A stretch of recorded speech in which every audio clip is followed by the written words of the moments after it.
Good morning everyone, welcome back to BBVN online classes. हम class 11th में आज पढ़ेंगे इंटीग्रेशन। इंटीग्रेशन क्या होता है? डिफरेंशिएशन का रिवर्स प्रोसेस होता है। जैसे कि अपने को डिस्प्लेसमेंट दे रखा है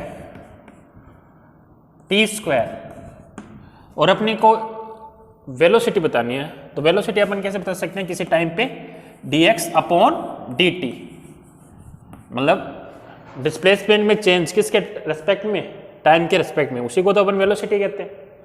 तो अपन को वेलोसिटी बतानी है तो dx/dt कर दें, मतलब अपन ने t के रेस्पेक्ट में इसका क्या करना है? डिफरेंशिएशन। तो अपने को क्या मिल जाएगी? वेलोसिटी मिल जाएगी। लेकिन अपने को ऐसा मिल जाए कि अपने को वेलोसिटी दे रखी है t² + 3, ठीक है।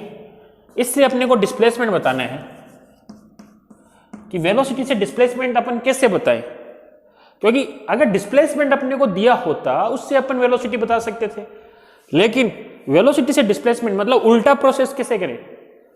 तो इसके लिए अपन किसका यूज करते हैं बेटा? इंटीग्रेशन का यूज करते हैं। तो इंटीग्रेशन क्या होता है? Reverse process of differentiation, reverse process of differentiation.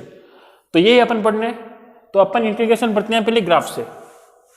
देखो अपने पास y वर्सेस x का ग्राफ है, ये x हो गया, ये हो गया y, ठीक है। इसके अंदर मैं बात करूं, अगर अपने को ऐसा कोई ग्राफ मिले, इसका आपको एरिया बताना है, तो अपन एरिया बता सकते हैं।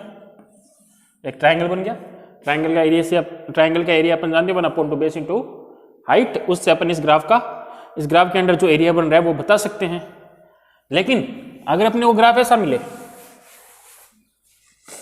ऐसा ग्राफ मिले, तो इसका भी एरिया अपन बता सकते हैं। इस ग्राफ के अंदर जो एरिया बन रहा है वो किससे बता सकते हैं? एक रेक्टेंगल बन गया, रेक्टेंगल के एरिया से लेंथ इंटू ब्रेथ, ठीक है। मानो अगर अपने को ग्राफ ऐसा मिले, ऐसा कोई ग्राफ मिले, ऐसा कोई ग्राफ मिले, इसका एरिया अपन को निकालना है, तो इसके लिए कौन सा मेथड है? इसके लिए कोई मैथ का फॉर्मूला भी नहीं है अपने पास। तो वहां पे अपन क्या करते हैं? इंटीग्रेशन का यूज करते हैं। तो अपन क्या करते हैं बेटा? इसका एरिया निकालना है। मान लो यहां से यहाँ पे x की वैल्यू कितनी होगी बेटा? 0, और यहाँ पे x की वैल्यू कितनी होगी? 1, x की वैल्यू होगी x1। यहाँ से लेके यहाँ तक इस ग्राफ के अंदर जो एरिया बना है वो अपने को बताना है। तो अपन कैसे बताएंगे? तो इसके लिए अपन क्या करते हैं? इस ग्राफ को छोटे छोटे स्ट्रिप्स में डिवाइड कर लेते हैं। उसमें से एक स्ट्रिप में ये ले रहा हूँ, मैंने क्या किया? इस ग्राफ को छोटे छोटे स्ट्रिप में डिवाइड कर लिया, ठीक है। एक स्ट्रिप ली, और ये डिस्टेंस कितनी हो जाएगी? ये बहुत स्मॉल डिस्टेंस है, तो इसको अपन ने क्या ले लिया बेटा? dx। क्या ले लिया? dx। और ये लेंथ क्या हो गई? इस लेंथ को मैंने मान लिया बेटा y1। क्या मान लिया?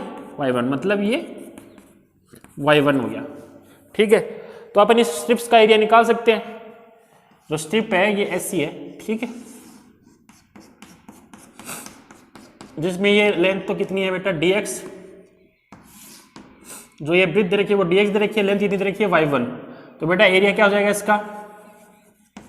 y1 into dx। क्या आ जाएगा? y1 into dx, length into breadth, ठीक है। ऐसे ही एक स्ट्रिप यहां पे अपन ने ले ली, छोटी लेंथ है तो इसके लिए अपन ने क्या ले लिया? dx, और इस लेंथ को मैंने मान लिया बेटा, स्ट्रिप की लेंथ को मैंने मान लिया y2, मतलब ये यहां से डिस्टेंस कितनी होगी बेटा? y2, ठीक है। तो इसका एरिया कितना आ जाएगा बेटा? इसका एरिया आ जाएगा y2 इंटू dx, ठीक है। ऐसी एक स्ट्रिप अपन ने यहां ले ली, dx इसकी क्या होगी बेटा?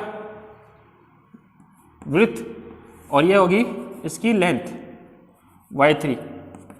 तो इसका जो एरिया आएगा वो कितना आ जाएगा? y3 into dx। तो ऐसे करके मैंने इस पूरे एरिया को छोटी छोटी स्ट्रिप में डिवाइड कर लिया, और सभी स्ट्रिप का एरिया मैंने निकाला, और सबको अगर मैं ऐड कर दूंगा तो मेरे को इस पूरे ग्राफ के अंदर जो एरिया बन रहा है उसकी वैल्यू मिल जाएगी। तो अपन ने क्या किया बेटा? इस पूरे एरिया को छोटी छोटी रेक्टेंगुलर स्ट्रिप में डिवाइड कर लिया, और अपने को पूरा एरिया बताना, तो स्ट्रिप का एरिया निकाल के अलग अलग एरिया निकाल के सबको ऐड कर देंगे तो अपने को पूरा एरिया मिल जाएगा। जो एरिया रिक्वायर्ड वो कितना आ जाएगा बेटा, सबको ऐड कर दो, y1 dx, y2 dx, y3 dx। मान लो कि इसमें अपन ने n स्ट्रिप की तो yn dx, ठीक है। इसको अपन समिशन yn dx भी लिख सकते हैं बेटा। ऐड करने का काम कौन करता है, समिशन करता है। yn dx भी लिख सकते हैं, और यहाँ पे n की वैल्यू 1 से लेकर n की वैल्यू n तक। ये n की वैल्यू 1 रखेंगे तो अपने को पहला मिल जाएगा, 2 रखेंगे तो अपने को दूसरी टर्म मिल जाएगी, 3 रखेंगे तो third term, first second third term तक मिल जाएगा, 4th रखेंगे तो 4th टर्म तक मिल जाएगा, 4th टर्म तक ये ऐड कर देगा। और n टर्म रखेंगे तो n टर्म तक ये अपनी जो है ना n टर्म तक ये क्या कर देगा, उनको ऐड कर देगा, ठीक है। लेकिन प्रॉब्लम क्या है बेटा, जो अपन स्ट्रिप ले रहे हैं वो क्या ले रहे हैं, रेक्टेंगुलर ले रहे हैं, ठीक है।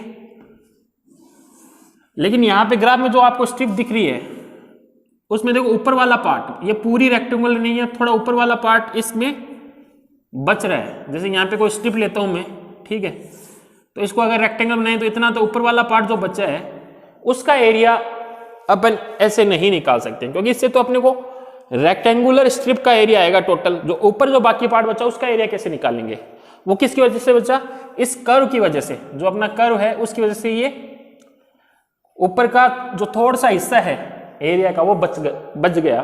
तो इसके लिए अपन क्या करते हैं बेटा, इसके लिए करते हैं अपन इस समीशन को किस में चेंज कर देते हैं बेटा, इंटीग्रल में। ये देखो इंटीग्रल का साइन होता है कर्व, है ना, कर्व की वजह से ये एरिया बचा है, तो इंटीग्रल को किस में चेंज कर देते हैं, कर्व में। और क्या आ जाएगा बेटा, y dx। और कहां से कहां तक इंटीग्रल करना है, कहां से कहां तक एरिया निकालना है बेटा, 0 से लेकर x1 तक, 0 से लेकर x1 तक, ये लिमिट अपन ने लगा दी। तो ये इंटीग्रल क्या करता है बेटा, y वर्सेस x ग्राफ में अपने को एरिया बताता है, जबकि डिफरेंशिएशन अपने को क्या देता है, स्लोप देता है। y वर्सेस x में किसी ग्राफ का स्लोप देता है, और इंटीग्रल क्या बताता है, किसी ग्राफ का एरिया बताता है, ठीक है। तो जैसे कि मेरे को यहां से यहां तक का एरिया बताना है, ठीक है, ये एरिया बताना है। मान लो ये x इक्वल्स टू x1 है और ये x इक्वल्स टू x2 है, तो आपको क्या करना है, इंटीग्रल करना है कहां से कहां तक बेटा, x1 से लेकर x2 तक, y dx। तो अपने को क्या मिल जाएगा, इस ग्राफ के अंदर जो एरिया बन रहा है वो अपने को मिल जाएगा। तो इंटीग्रल अपने को क्या देता है, किसी ग्राफ में y वर्सेस x ग्राफ में अपने को एरिया बताता है, ठीक है, जबकि differentiation y versus x graph में क्या बताता है, स्लोप। तो ये इंटीग्रल है। अब इस इंटीग्रल में कुछ बेसिक फॉर्मूले हैं।